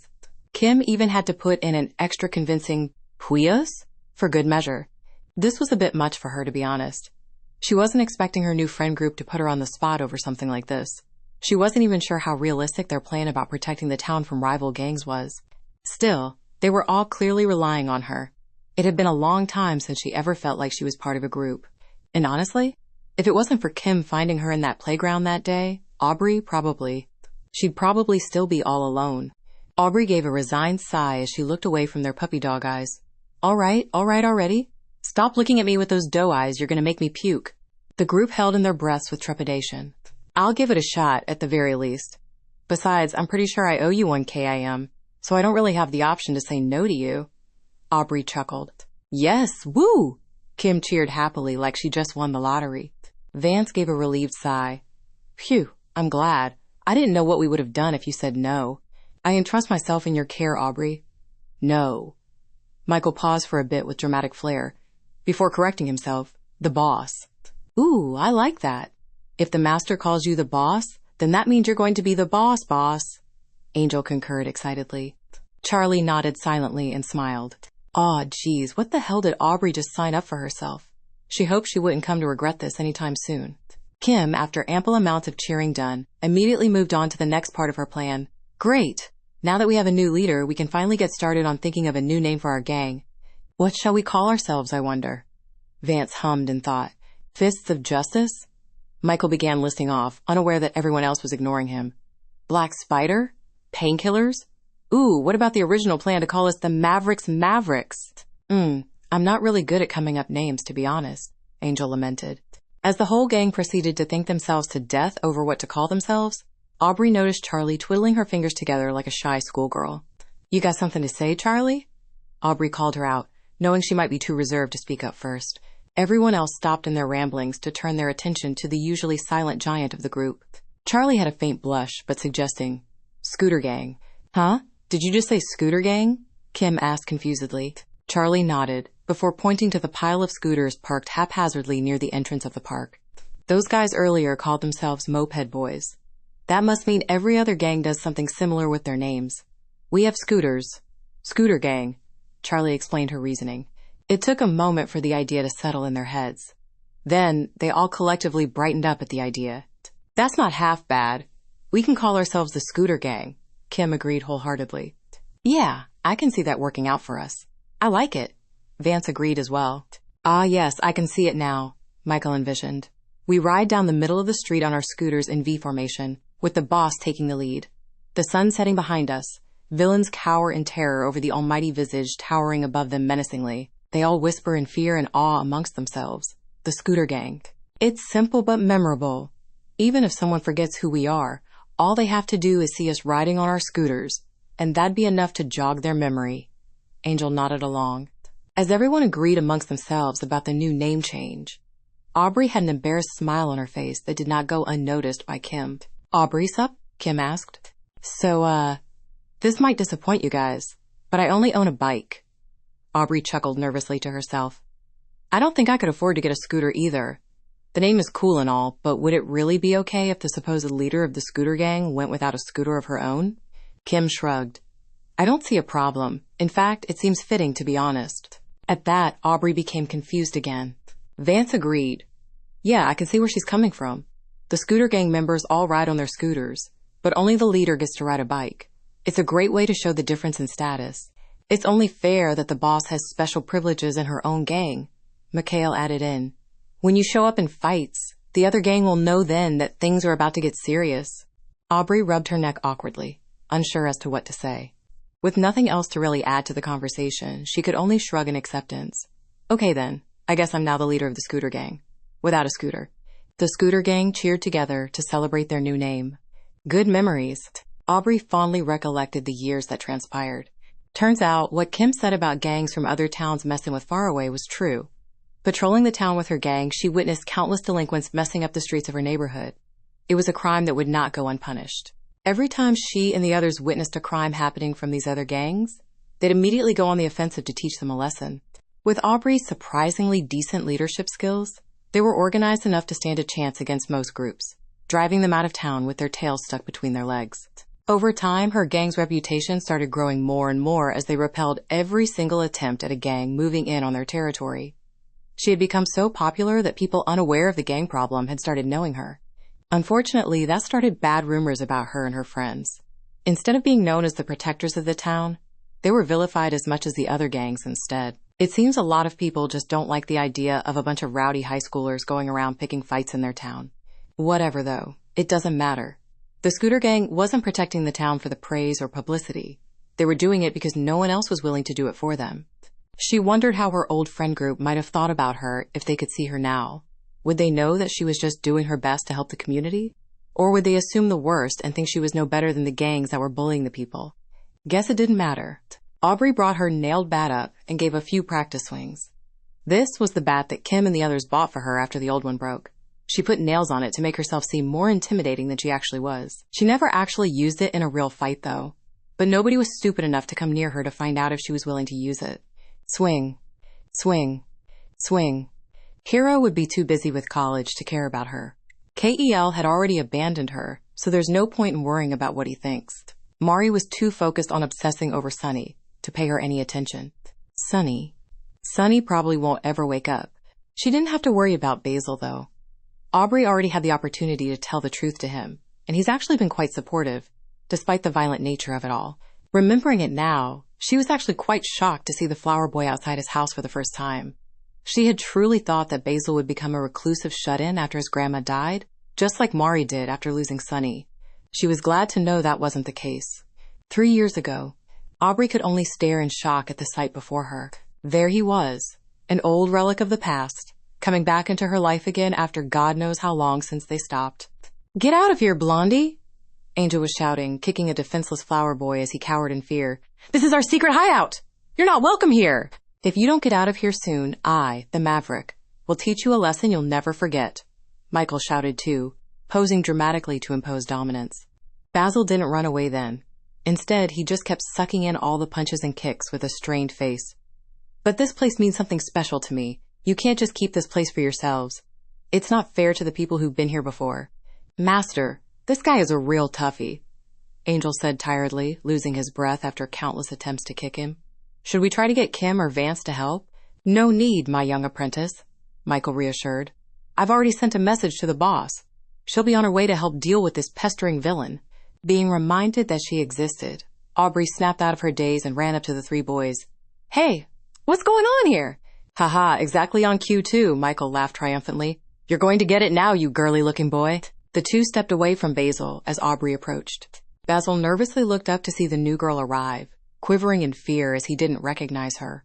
Aubrey felt chills in her bones as she saw the bruises and marks on Basil's face. She couldn't help but gulp nervously, knowing that this was indirectly her fault. "The boss, you arrived just in time," Angel cheered proudly. "We caught this snooping jerk scouting our secret hideout. He was looking around the place like a detective looking for evidence." I have reasons to suspect that this guy here might be a spy for an enemy gang, trying to gather information on us, Mikhail explained. I told you I'm not. I'm not part of any stupid gang. I was just here because this place holds special memories for me. Basil defended himself before pleading to Aubrey. Please, miss, they listen to you, right? Tell them to stop. I promise I'm not doing anything wrong. This place used to be my friend's favorite spot too. That's all. Oh, Basil. With a soft look, Aubrey crouched down in front of him and gave him a gentle, reassuring hug. Basil's body stiffened up in response from the touch, not expecting the close contact from this girl he didn't even know. For him, it was a pleasant touch, though. A bit familiar, too, but he couldn't place why. Angel and Michael gave each other confused looks as their boss was hugging the boy they were attacking moments ago. You think she's just setting him up for her special move? Angel asked quietly, motioning his body to mimic a headbutt. Mikhail could only shrug unsurely, unable to provide an answer. After a moment of hugging, Aubrey pulled back with a regretful frown. I'm sorry, Basil. This is my fault. Basil could only blink in shock at the apology, before slowly furrowing his brows as he looked closer at her features. Then he slowly seemed to recognize her as he whispered, Aubrey? You two, Aubrey stood up to turn her attention to the other two, are such idiots. Both Angel and Michael jumped in fright from hearing their boss raise her voice at them. Stomping over to them, she grabbed the scruff of their necks and pulled them closer. What the hell makes you guys think this guy is a spy? Have you even looked at him? He's skinnier than bone, timid as all hell, and he wears a flower clip on his head. What about that screams enemy gang member? Are you both blind? Mikhail and Angel could only stammer in fear. The worst part of it all, you just started attacking him for no reason, Aubrey continued, her face contorting further into rage. Since when did the scooter gang attack random people? We don't start the fights, we're supposed to end them. If all we did was pick random fights with bystanders, we'd be no better than the gangs attacking far away. Aubrey proceeded to grab both of their heads and slam them both into each other, causing them to grunt in pain and hold onto their heads. Idiots, Aubrey sighed in frustration. The two members of the scooter gang continued writhing all over the floor, giving her enough time to compose herself and face Basil again. Reaching out a hand for her old friend, she asked in concern, Can you still stand? Basil was still in dumbfounded shock as he was still processing the girl in front of him to be Aubrey. Taking her hand and steadily standing up, he could only stare at the pink-haired girl. Sorry about those two. I hope they didn't hurt you too badly, Aubrey said softly, checking up on his injuries. Thank goodness those two aren't the bruisers in our group. Looks like it's nothing too serious. Basil interrupted her when he suddenly launched himself at her with a full-on hug. Aubrey, it is you. I've been looking for you everywhere. Now it was Aubrey's turn to be in shock. Basil was looking for her? Pulling away from the hug, Basil happily told Aubrey, I was so worried about you. I couldn't find you at school. I couldn't find you in the neighborhood. I didn't even know where you lived. I thought you moved away from faraway town when I wasn't looking. Running a gentle hand through her hair, he continued with a relieved laugh. No wonder why I couldn't find you. You completely changed your look. I couldn't recognize you with the new hair and the different eye color. If I had known sooner that this was what you look like now, I would have had an easier time spotting you out. Resuming his hug again, he buried his face into her shoulder. God, I missed you so much. Aubrey felt her eyes swelling up again as she unconsciously hugged Basil back. This whole time, Basil had been looking for her. And she never even knew. She just assumed that Basil would abandon her like everyone else did. God, she was so stupid and naive to think that Basil was one of her first friends in this town outside their old friend group. Of course, he'd never abandoned her. She could feel her breathing getting hitched as she slowly started growing emotional at the reunion. Basil noticed this and called out to her in concern. Aubrey? You okay? Not wanting to worry the flower boy any longer, Aubrey quickly composed herself before she could let any tears fall out. Pulling away with a gentle smile, she shook her head. Don't worry. I'm all good. If anything, I'm just worried about you. Nah, these guys didn't hurt too bad. Basil chuckled warmly. I'm a lot tougher than I look at first glance, you know? Well, that was a surprise for her. Basil was never the type to man up from personal injuries before. He was usually frail and easily sensitive. She remembered him crying over the simplest paper cut in school. Just behind her, she could hear her two underlings recovering from their wounds as they both struggled to stand up. Okay. Clearly I, the Maverick, have made a grave error in assessing the situation, Michael groaned before asking. So, if you don't mind, who is this guy and why are you both so friendly with each other? Aubrey sighed, turning around to face the idiots as she explained. This is Basil, a friend from my past, from before I joined the scooter gang. Then she gestured towards the lake right beyond them. Before this place was the secret hideout of the scooter gang, it used to be the secret hideout of my old friends. Basil came here because he was probably trying to remember old memories from before our group split up. Aubrey's eyes turned hard again towards the two boys. Let me make it clear again that he is not an enemy gang member. Capiche? Crystal, Angel and Michael nodded nervously. Good. Now on your hands and knees, Aubrey commanded. The two boys looked at her in confusion. Aubrey tapped her shoulder as she waited, before growing impatient. Did I stutter? Hands and knees now. Mikhail and Angel did not need to be told thrice, already in position. Basil awkwardly scratched his neck, unsure what to expect. Aubrey walked over to stand right behind them, before commanding, apologize to Basil for attacking him. Make it sincere, or else I'll make sure you'll both apologize correctly next time through the end of a tube. Under threat, both Mikhail and Angel proceeded to bow in unison. We're sorry. Please accept our apologies. We beg for your forgiveness, innocent stranger. I, the Maverick, was truly in the wrong for attacking one of the boss's old friends. Basil felt a sweat drop from his brow, overwhelmed by the sudden 180 from his attackers. Feeling guilty over the fact that they were feeling guilty, Basil quickly waved them down. No, it's fine. You don't have to apologize, really. I'm sure you both were just defending what you thought was important, because this place means so much to you. Both Michael and Angel looked up in surprise, fully expecting one of the boss's friends to be as tough and cruel as she was when it came to dealing out punishment. Crouching down to their level, Basil smiled warmly. If anything, I actually have to thank you both. If it wasn't for me running into you guys here, you would have never called Aubrey to come meet me. I wouldn't have ever been able to figure out who or where she was if it wasn't for you two. Pulling up a hand from each of them, Basil gratefully held onto them tightly. Thank you so much for helping me reunite with Aubrey again. Michael and Angel could only gape in awe at the kindness of the flower boy. In their minds, they could practically see the angel wings protruding from his back and a halo above his head as he exuded so much innocence and purity. So kind, Angel muttered. So pure, Mikhail followed up. Nothing like the boss, they cried together. Aubrey rolled her eyes. Ugh, I'm literally standing right here. Michael and Angel proceeded to bow down again, not out of fear this time, but out of sheer compassion. We're so sorry we ever doubted you, Basil. Please forgive USSS. Basil blinked confusedly for a bit, before turning to Aubrey and innocently asking, Did I say something wrong? Aubrey couldn't help but chuckle to herself. Aubrey gratefully looked through her second photo album, looking through the memories that she was able to capture with her scooter gang. Basil suggested that she should get an album for herself so that she could hold on to the memories of her new friends. Even though her old friends were gone from her life, she was so grateful for the fact that she still at least had Basil sticking around. She finally had someone to talk to about the problems she had with her old friend group, the depression she suffered from it, and the loneliness she felt when she thought she was abandoned by everyone. Basil listened to everything she said with patience and understanding, before making her feel all the better in his own special way. God, she was so happy that Basil managed to move on peacefully from his grandma's death. She was so worried that Basil would end up like Mari, since she was the only other person she knew at the time to have lost a family member close to her. She still had hopes and dreams that maybe one day her old friend group could be reunited again, and they would all have another picnic somewhere in the future. But she knew realistically that this might never be possible. Basil seemed convinced otherwise, though, continuing to reassure her that Sunny will definitely wake up one day, and that things will go back to the way they used to be. Always the optimist, that boy. In a way, Aubrey was completely jealous that he could still look her in the eye and tell her that so seriously and genuinely. She wanted to believe that Sunny would wake up someday, but her heart just couldn't muster the willpower to actually believe it. It would make life so much better if he did. She missed him so much, even after all these years. But after waiting for so long, Aubrey just couldn't hold on to that hope anymore like Basil could. The sooner she accepted the fact that she'll never see Sunny again, the better it would be for her so that she could move on.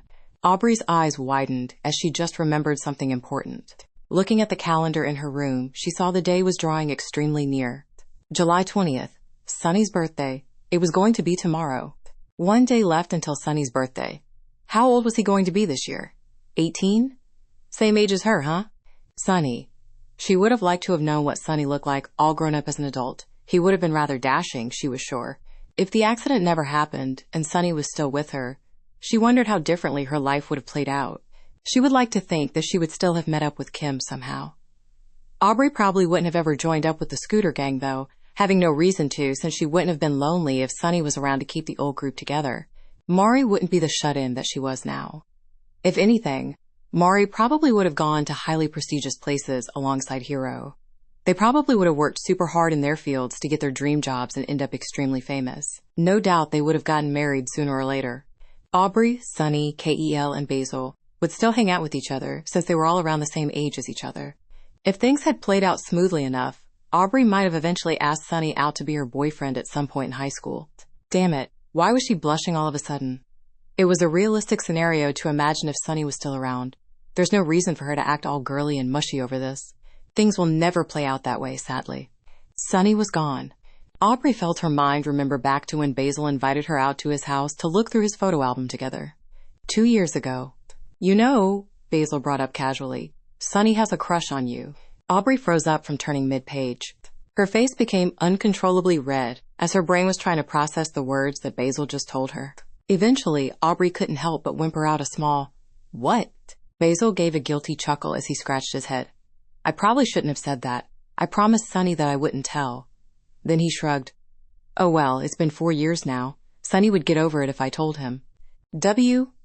Wait, back up a bit. Aubrey was still wrapping her mind over this new information that suddenly came to light. Sunny had a crush on me? Basil looked over to see a completely blushing Aubrey, no doubt overheating from the secret being revealed. Basil looked up a bit in contemplation before remembering.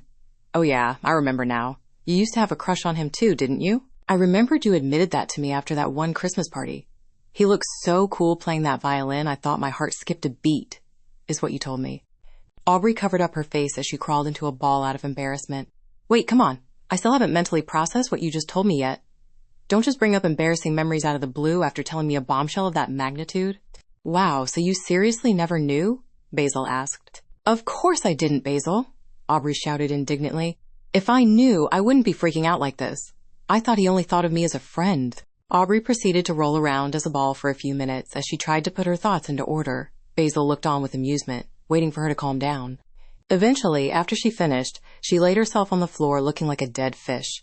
A blushing dead fish, to be fair. But it was still a dead fish expression. You know the one? With the eyes wide open and the mouth hanging dumbly? Yeah, that one. When did you find out about this? Aubrey asked nervously. Basil flipped through the photo album for a bit before his finger landed on a photo. Around the time I took this photo of you, actually. Aubrey sat back up to see the familiar photo of her younger self wearing a pink raincoat while winking at the camera on a rainy day. Basil explained. See, I noticed that every time I took a photo of you, Sunny would always come up to me to ask if he could see it first. When I told him about this, I teased him a little bit, asking if he had a little crush on you. Basil giggled nostalgically. You should have seen the way his ears turned red. It was so cute, Tilda.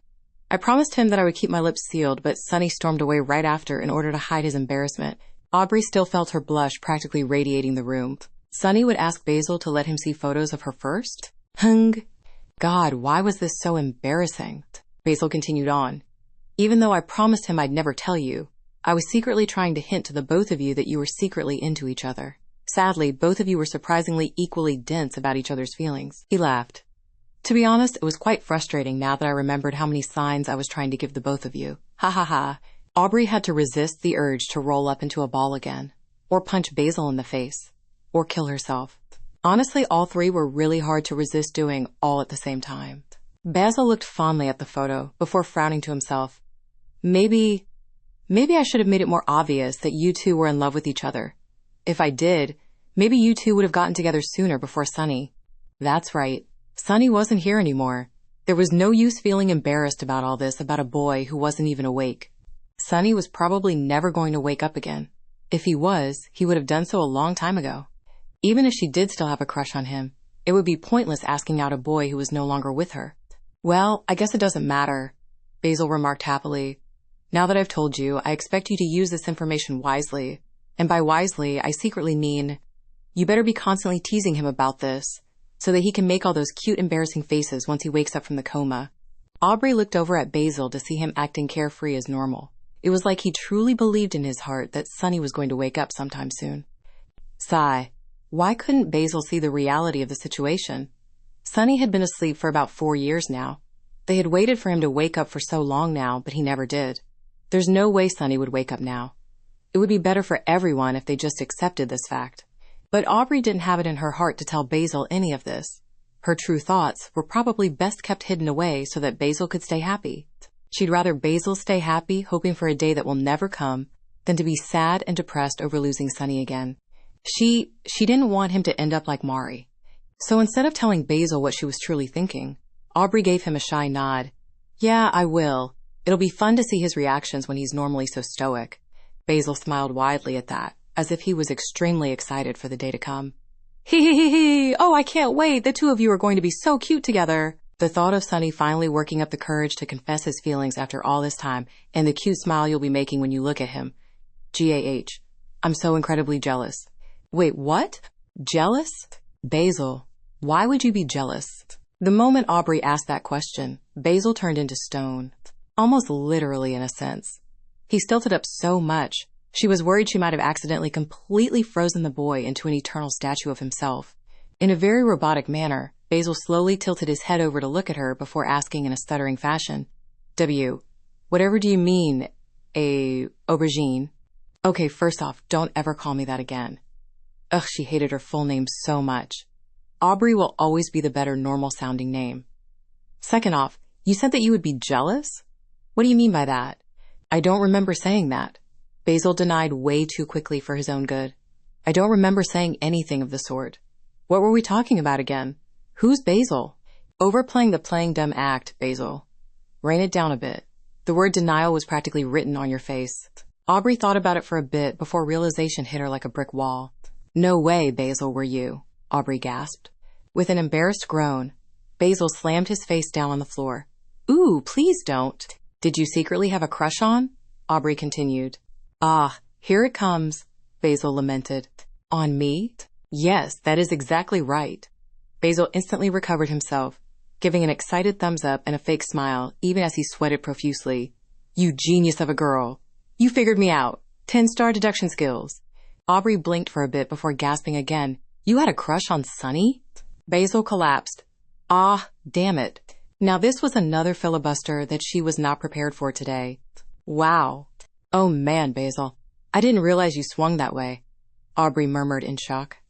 Thinking back on it now, it actually sort of made sense. You and Sunny were always together the most out of all of us. Rubbing his face to clear his mind, Basil gave a sigh. Well, you're sort of half right, I guess. Oh? There's more to this? Basil looked away embarrassingly as he tried to regain his composure. Then he gave another sigh before admitting, yes, I do have a crush on Sunny, but I'm not swinging for the other team. Not usually, at least. It's more like Sunny was a special exception. Ah, okay, Aubrey nodded in understanding. And, well, Basil muttered nervously as he rubbed his neck. You weren't wrong when you guessed that I had a crush on you either. Ah, okay, Aubrey nodded again, less understanding this time. So wait, you had a crush on both Sunny and me? Basil sighed now that the secret was out. Yeah, guess this is karma for revealing Sunny's crush on you out of the blue. Now I had to reveal my own crush. Sunny is probably going to find this hilarious once I tell him this a few years after he wakes up. So, does that mean you've been swinging both ways? Aubrey felt the need to ask. Well, like I said, I don't usually swing for the other team. I'd probably still consider myself straight in any other situation. Basil further elaborated. Sunny is special to me. In the same way that you're special to me. I cherish the both of you deeply. Aubrey felt her face blushing again as Basil confessed his feelings. Basil continued. It only makes sense. Before I met anyone else, you were the first person who ever reached out to me and actually became my friend. Of course, I would start to develop a crush for you. Then when you eventually introduced me to Sunny and the others, I found myself feeling more comfortable around Sunny since he was always so quiet and attentive. I could tell him all about my problems or go on long tangents about my gardening hobbies, and he would listen with bated breath, encouraging me to keep going. He's always been a great listener. Yeah, he definitely was. Aubrey remembered that. She could tell him anything that was on her mind, and he would give her his complete attention, almost like nothing else was more important to him. She missed that about him. I always wanted to maybe confess my feelings to either of you, to find out if you'd ever feel the same way towards me. Basil chuckled embarrassingly, but I never did work up the courage to say anything. But then when I eventually found about the two of your mutual crushes, I instantly knew that you two would be a way better fit together. I just had to root for the both of you on the sidelines, you know? I mean, seriously, the two people I loved the most secretly had a crush on each other. There was no way I could let the opportunity slide. So Basil had been playing matchmaker while secretly hiding his feelings away this whole time, huh? She couldn't imagine herself being able to handle that sort of thing if put in the same situation, to be honest. That's why I felt like I needed to keep my feelings a secret from the two of you. Basil continued on with a rueful smile. And I was doing a good job at keeping it a secret all this time too. 4 years going, all to screw it up simply because I couldn't contain my emotions. You know, Aubrey felt like she needed to console the poor boy. If you had confessed back then, I probably would have maybe felt the same way towards you. Basil shook his head with a knowing smile. No, don't say that. We both know you're just trying to make me feel better. Saw right through her. Damn. Basil has gotten way better at reading people since the past 4 years. Even if you were being honest just now, I would never want to come between you and Sunny. Basil giggled. You're just too perfect for each other. Aubrey couldn't help but disagree. Perfect for each other? Yeah, maybe 4 years ago. But a lot has changed since then. Looking back at the photo of the cute girl winking at the camera in her pink raincoat, she compared herself between the two of them. She was so different now. No longer was she the cute, innocent girl that she used to be back then. She was rougher now, more hardened, violent even sometimes. She was the kind of girl that would get into fights now. When the solution to a problem wasn't clear, she would rather resort to the quick and easy method of violence. Would Sunny still feel the same way towards her as he did back then? If he saw her the way she was now?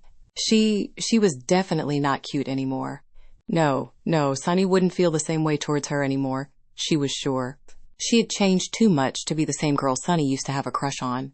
And she'll never be the same girl ever again, no matter how much she desperately wishes otherwise. Basil seemed to notice her looking forlornly at the photo album. Deciding to do something about it, Basil closed up the album and grabbed it in his hand before standing up. Aubrey stood up as well, wondering what was going on. Basil gave one last look at his photo album with a sad smile before reaching out to hand it over to her. Here, Aubrey, I want you to have it. What? Aubrey's eyes widened in shock. But, Basil, this is your photo album. You treasure this thing more than anything else. This thing contains all of the cherished memories we had together. Why would you just want to give it to me? Basil shook his head. Don't worry about me. I know I can trust you to keep it safe. Please, just take it. Aubrey looked incredulously at the album in front of her before she hesitantly reached out to take it. Once it was in her hands, Basil gave a sigh of relief, as if a weight was lifted from his shoulders. Turning around, Basil walked up next to the window in his room, looking out in the night sky. You know, Aubrey, the day my grandma died, I thought that my life was over. I had lost too many things in such a short time span. Sunny going into a coma, our old group slowly disbanding right before our eyes, Grandma passing away. I couldn't find any meaning to continue on. Turning to face her again, Basil gave a broken smile. I truly wanted to die. Aubrey felt her goosebumps flare up as he said it. It was a really dark time for me. Unable to find the motivation to do anything, I would stay cooped up in my room, getting lost in my own world. I couldn't even find myself getting up to water my plants anymore. Isn't that a scary thought? Me, being negligent towards my plants. Hee. Basil laughed for a bit, before frowning. Every night, I would dream of a fantasy world where everything didn't go wrong. It was my only escape from reality. I could only ever find happiness when I was asleep. Basil looked away embarrassingly. And whenever I eventually wake up, I'd feel the despair wash over me all over again. It was like I had something clawing away at the back of my mind, reminding me of everything I've ever lost, telling me that it was pointless to go on. It was scary, having all these dark thoughts piled up in my head, almost like they were trying to take control of my body. The only way I could stop them from overwhelming me was by pulling out the photo album to remember the happy memories that I shared with everyone.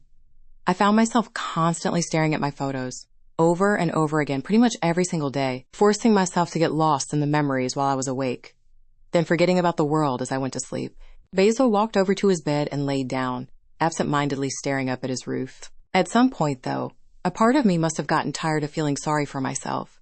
I realized I was wasting away inside my own room, pointlessly torturing myself by dangling a perfect world in front of my face, but never within my grasp. I thought about how Grandma would feel if she saw me the way I was.